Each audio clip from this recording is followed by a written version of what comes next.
Next on AM 1480 WLEA, the Newsmaker Show. Here's Brian O'Neill. And very glad to have in the studio with us live today on this MLK Day 2020, Leslie Danks Burke. Leslie, thanks for driving all the way in.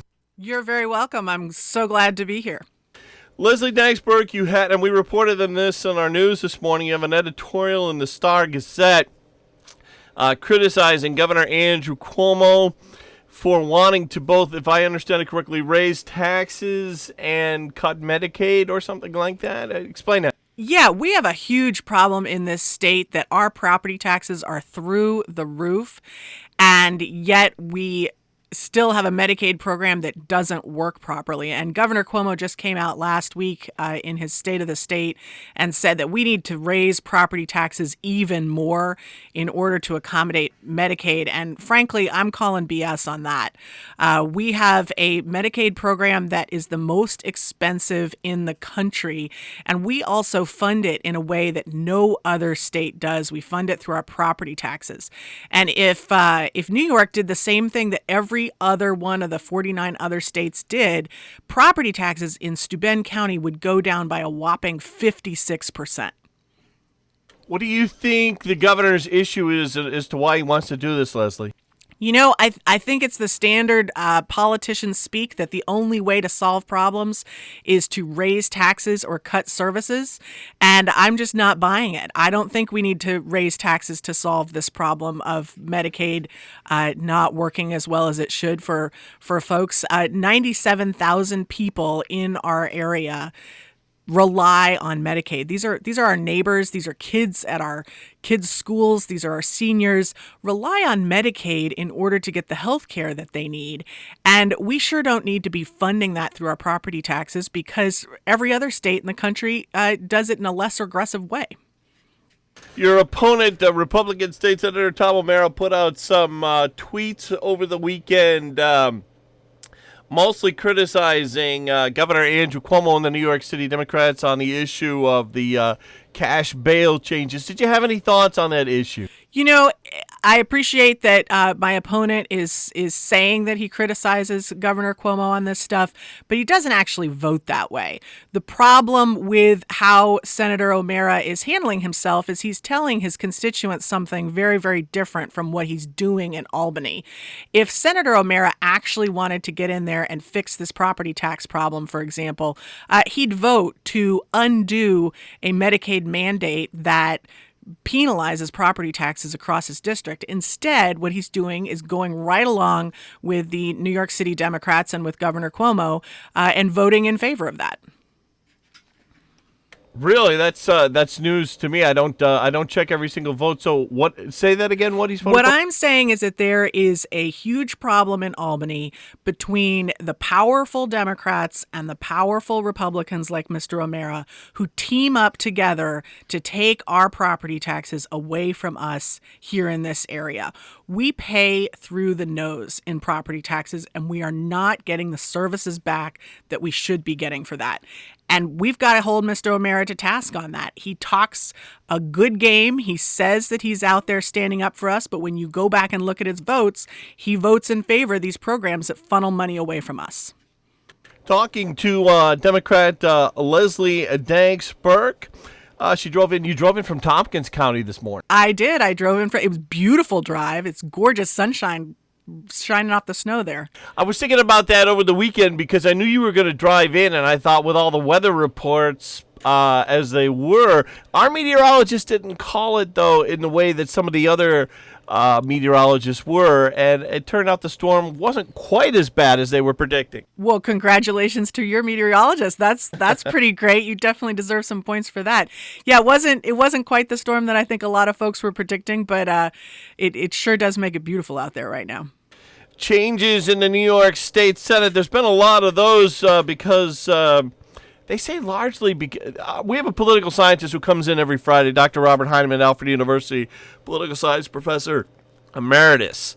He seems to believe that because State Senator Kathy Young stepped down, that's why the Republicans have lost everything. Because Heinemann's big on saying that the Long Island Republicans took Young off all the committees to reelect the Republicans, and that cost the Republicans a lot. And then when she left, it got even worse, but they weren't being nice to her. Basically, that's what Heineman, who's in the know, says. Your thoughts on the state Senate these days under Democrat rule and the situation for the Republicans at the moment? You know, Professor Heineman is exactly right, because the problem that we have in New York State is not a Democrat-Republican problem. It's an upstate, downstate concern. And the Long Island folks pull all of the attention to themselves and to Westchester County and to the areas that have gobs of money through really, wealthy residents and wealthy properties that they can tax there. And the rest of us who live in less affluent places, whether it's New York City, in poorer neighborhoods in New York City, or whether it's upstate, the rest of us are having to pick up the bill for the really rich folks who are calling the shots in Albany. It's a huge problem that upstate does not have a voice at the table. Right now, you're exactly right, because Senator Kathy Young has stepped down and because so many upstate Republicans have decided not to fight anymore and not to be in the game and not to participate in the conversation. Upstate just doesn't have a voice. I am running to give a voice to this region. We have been left out. We have been shortchanged for 40 years, and you can't keep making the same choice and expecting a different outcome. Talking this morning with Leslie Danks Burke, who's live in the studio with us today here on this MLK Day 2020. Would like to go over, some of the big issues that are affecting the state at the moment. Let's start out with alternative energy. I know you've spoken on these things before, but just to give our listeners a reminder, wind, solar, those are big issues. Wondering where you stand on those. We gotta invest in the technologies that are out there. It is amazing the advancements that have happened in alternative energy, and frankly, more folks are employed by those industries than sort of your standard energy industries today. I want to see those jobs come here. We've seen that Buffalo has been able to pull some of that attention. Rochester, kind of the Syracuse corridor, has pulled some of that attention. We need those jobs here in the Southern Tier, and we need someone who's going to go to Albany and fight to make sure that we get our fair share. Yeah, I was kind of surprised that it's kind of the opposite of a lot of the people in his party locally, and not to get you commenting on another state senator, George Borrello. He seems to have kind of a very skeptical view towards wind energy. I was kind of surprised at that because everyone from Congressman Tom Reed and I don't want to say down the line, but most of the local Republicans are pretty supportive of it. Yeah, I think we need to be taking a real close look at those opportunities that are the technology of the future that we now have the resources to do today, and making sure that we are getting on that train here. We have to make sure that our representatives are standing up in Albany or in Congress. You mentioned Congressman Tom Reed, who I think, again, talks a really good game, but I don't see him bringing the jobs here. We need to make sure that we are getting that attention that we deserve. Common Core, that's been less of an issue. That was less of an issue in 2018, 2019. There was a lot of opposition to it coming from the Republicans in the beginning when it was first passed. Did you have any thoughts on Common Core at the moment? Do you feel that it needs any reforms right now? I think that as long as we are in a mentality where we let teachers and students and parents make the decisions that are good for the students in those classrooms, we can't have a solution that is one size fits all and we remove independent decision-making from the classroom. So I am in favor of making sure that teachers are able to teach and getting teachers the resources that they need to teach. When you look at rural schools are drastically underfunded right now. Those same counties that we were talking about earlier, Westchester, Nassau County, Suffolk County, those downstate counties that have gobs of wealthy citizens are pulling the resources right now in education, and it's pulling it away from our rural schools. I want to take a quick break. When we come back, we'll talk about the SAFE Act. We'll talk about the Women's March that they had in Elmira and other issues with Leslie Danks Burke. Stay with us. It's not every day that history is made around here. But this year, you'll get to witness one of our area's biggest milestones. When the new St. James Hospital opens, you'll embark with us on a new journey, a new era, where you and your family will receive medicine of the highest order, right here in our hometown. And then one day, you'll say you were here when it all began. The new St. James Hospital, opening March 2020. Checking in now with meteorologist Gary Best. Gary, how's it looking for today and the rest of the week? Well, it's looking pretty cold out there, Brian, right now. We've got temperatures mainly sitting in the teens, and we're going to be heading up to about 20 or 21 during this afternoon. Skies will be kind of a mix of clouds and sun through the day. Periodic clouds might produce a few scattered snow flurries. And tonight, partly to mostly cloudy with a few flurries. Very cold tonight around 10, then a mix of clouds and sun with some stray flurries around on Tuesday. Temperatures, though, a little bit milder but still cold, 25 to 30. Mostly cloudy for tomorrow night, around 10 to 15 then. And then mostly sunny and a bit milder still on Wednesday. We get up to the mid-30s on Wednesday. Looks like about 40 by Thursday. And then cloudy in the 40s for Friday. Next chance of a storm won't be until next weekend. Okay, thanks a lot, Gary. Okay, have a good one. We're back with State Senate candidate, I can say it, Democrat Leslie Danks Burke. Before we get to the Women's March, the SAFE Act, that's a big issue. And, wanted to get your thoughts. I know we've talked about this before.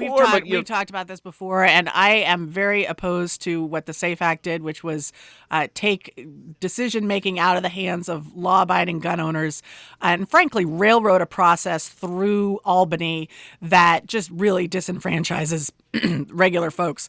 What we saw with the SAFE Act is the same problem that we see in Albany all the time. The decision makers do not get the people to the table who actually understand the issue. And for Governor Cuomo to have made this decision several years ago to push this legislation through because it helped his own public relations or whatever it was, and yet the legislation has these huge loopholes in it that make absolutely no sense. Clearly, whoever wrote that didn't understand gun ownership. We've got to change that way of doing business in Albany, where we actually need to have people at the table participating in the conversation who understand the issue at hand.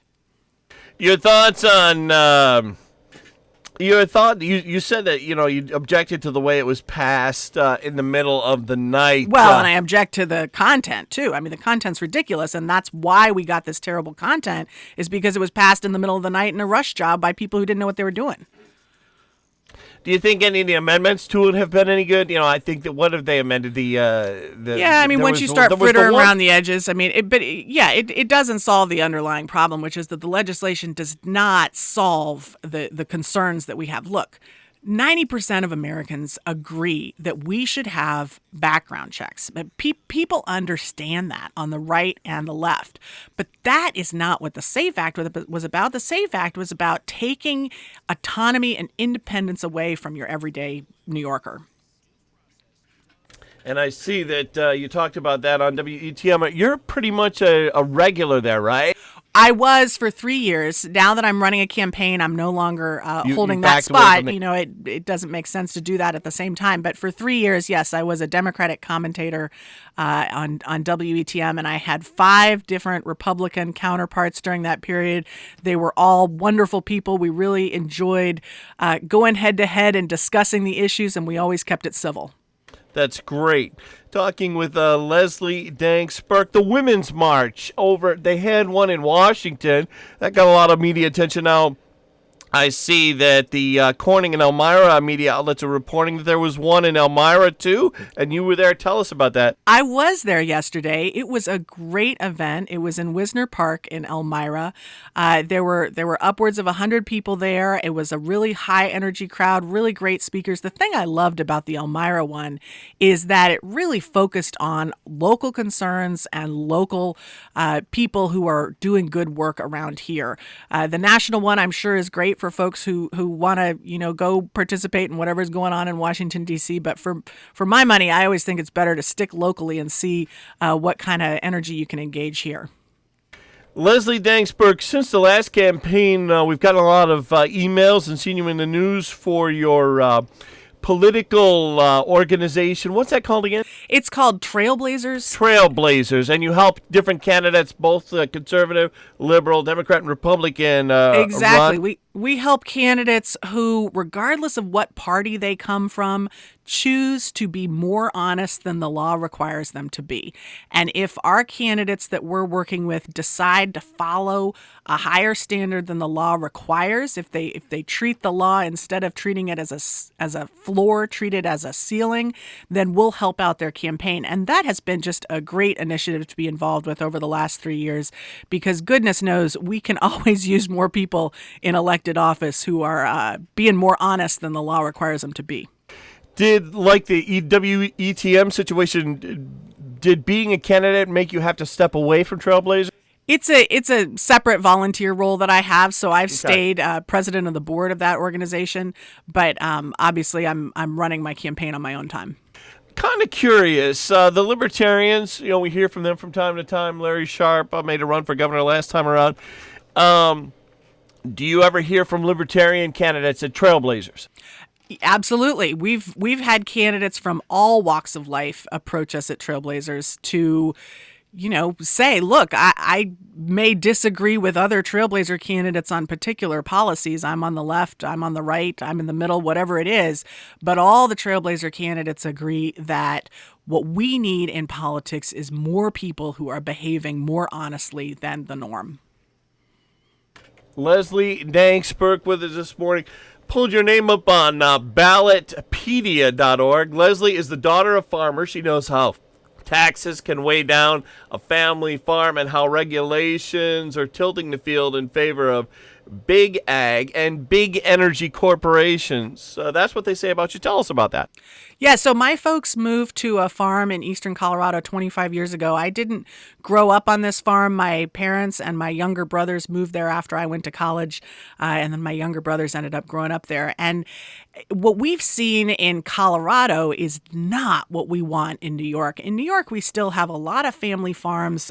Obviously, it's tough to be a family farmer right now, and a lot of folks are facing real economic challenges and bankruptcy. But in Colorado, the whole industry has gotten completely bought out by these big monopoly agriculture firms. And we just have to make sure that we don't see that sort of path happening in upstate New York. And I'm worried about it. I see what's happening with our dairy farmers going under, and I see the writing on the wall. And I think we need to get some fighters in there who are going to make sure to stand with our local farmers and see that we can do business here. When I read your tweets, Leslie, I see the phrase big pharma in your tweets. That refers to the big pharmaceutical companies. Wondering your thoughts on the whole vaccine issue.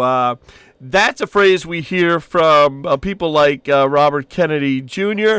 He and a lot of other notables were at the state capitol recently, protesting all the new vaccines they say are going to be mandated. I've noticed that all of the Republican legislators seem to be, I wouldn't call them vaccine skeptics, but they seem to dislike the idea of mandating all these new vaccines, and then you have the HPV vaccine. They feel it's kind of crossing the lines to make 11-year-olds get those, which apparently is coming out of a New York City state Senate office and a state assembly office, proposals for that. Did you have any thoughts on the vaccine issue? Yeah, so when I see legislators jumping on the latest bandwagon and running with it without really looking at the science and without really paying attention to what their constituents want, I see a real problem. Most people in America understand the science that vaccines are health benefiters, and we have to make sure that we're keeping our communities and our schools and our children as safe as possible. When you look at big pharma and why I refer to big pharma is the pharmaceutical industry that makes billions of dollars off of keeping us sick, frankly. And they are also huge campaign contributors. My opponent, Tom O'Mara, receives substantial contributions from big pharmaceutical corporations that are keeping the opioid epidemic going, that were the initial culprits for starting the opioid epidemic. And to me, it's just appalling to see that our representatives are taking money from these same pharmaceutical corporations that are making money off of an epidemic that's killing our kids. I saw, I watched the speeches that they gave because there were so many of them at the state capitol.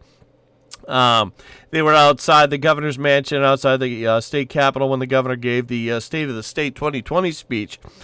And Robert Kennedy spoke, and he talked about how doctors are getting blamed now for the opioid crisis, for the prescriptions. And Kennedy maintains that problem really comes from the drug companies. Wonder if you had any thoughts there.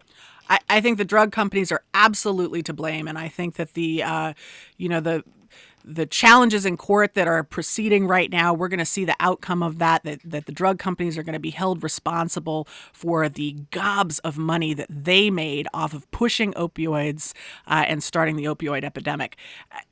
We're in a crisis here. We don't have the health resources to address this, and those pharmaceutical corporations are still making money off the backs of our kids. We got to change that.